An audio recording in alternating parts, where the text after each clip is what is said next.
Okay, ladies and gentlemen, here's what we're going to do.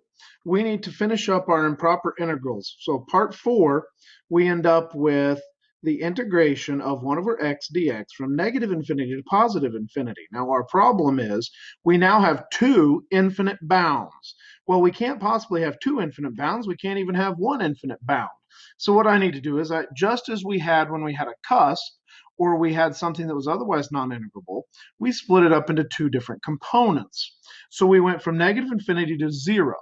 Now, once we'd gone from negative infinity to 0, the other piece can go from 0 to positive infinity. So taking one integral and splitting it up into the sum of two integrals. Now, in this case, if you look at the graph, now I can do this piece separate from this piece. So I'm splitting it into two. Now I'm going to skip this for a moment. Go on down here to the bottom. This is another example of how we have negative infinity to positive infinity. But in this case, we're actually going to go ahead and work it out. It's e to the negative x. So it looks like this. And again, we say, well, from negative infinity to 0 and 0 to positive infinity. Now I could have chosen any point in the medium because this is a continuous function and it doesn't have any asymptotes. So in this case, I just happen to choose 0 because it's nice and easy to work with. Now, I need to take the integral of this piece plus the integral of this piece. So let's start here. And I say the limit as r approaches negative infinity, and so it goes from r to 0, e to the negative x dx.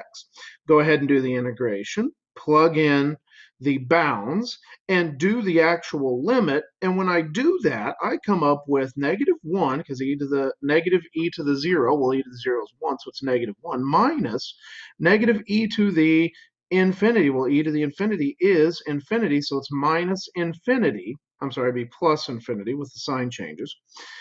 And so you say, well, wait a minute. It doesn't matter if this is plus 1 or minus 1. This is infinity. This part diverges. Now, in this case, I still have this component yet to do, but I don't care anymore because even if this converges to some finite value, if I take some finite value and I add it to some infinite value, then I have a divergent function regardless, and so the whole thing is pointless. So it goes back to the other piece of the puzzle where when we split it into two, if one diverges, the whole thing diverges. Now, by the way, the other side would converge. Now, let's go back up to this one. We have one more type of improper integral with infinite limits, and it is in fact one where you have multiple reasons that it's a failure. We already discussed the first one where you have infinite limits that were a problem. But in this case, I also have discontinuity here in the middle, and I am not entirely certain that this component here by itself will converge or diverge. In fact, we've already found that out in a couple other places in our practice and in our instruction. But we don't know if this converges or diverges. So what we really need to do is take, and instead of splitting one integral into two, I'm going to split it into 4.